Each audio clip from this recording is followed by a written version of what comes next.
大家好，我哋係嚟自18鄉鄉事委員會公益社中學嘅同學，我哋嘅作品係紙質簿 Smart Dry Body。喺香港嘅潮濕問題非常嚴重，例如有時候濕度可以高達95%。香港潮濕嘅環境令屋企非常容易滋生出毛菌，而毛菌會引發過敏、哮喘等等嘅疾病。但係市面上嘅抽濕機或多或少都會有一啲嘅缺點，請睇我哋嘅影片。棘住啊！哇！啲水倒晒出嚟，哇！咩事啊？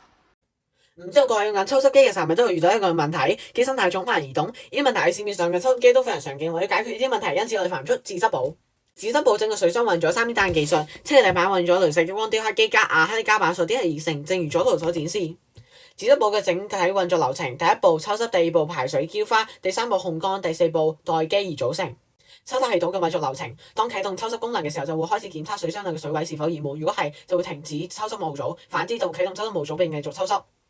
抽濕與烘乾模組係由風扇與散熱系統加私人風扇加私人抽濕模組而組成，就如右圖所展示。而下面係整個抽濕與烘乾模組嘅詳細運作過程，如需要仔細觀看，可暫停影片。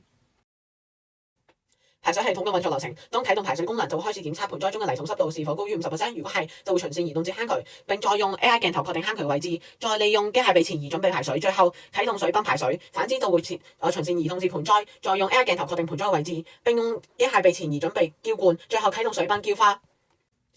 循線移動模組係由麥克倫姆底盤加馬達預驅動模組加循線感應器所組成，就如右圖所展示。而下邊係整個循線移動模組嘅詳細執行過程。排水與澆花模組係由 AI 攝像頭加水管與接頭，再加機械臂，再加小型水泵所組成，就如右圖所展示。而下邊係整個排水與澆花模組嘅詳細運作過程，如需要仔細觀看，可暫停影片。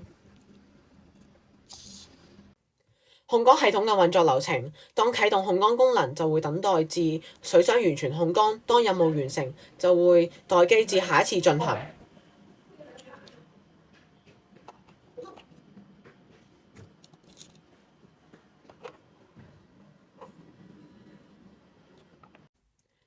盆栽濕度監察系統運作流程：泥土濕度感應器會讀取泥土中嘅濕度值，並傳送數據至排水系統，最後上傳數據至 ThinkSpeed 物聯網，並持續進行這個流程。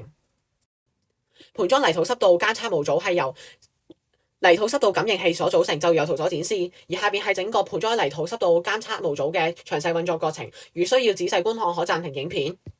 多謝並希望支持我哋嘅作品。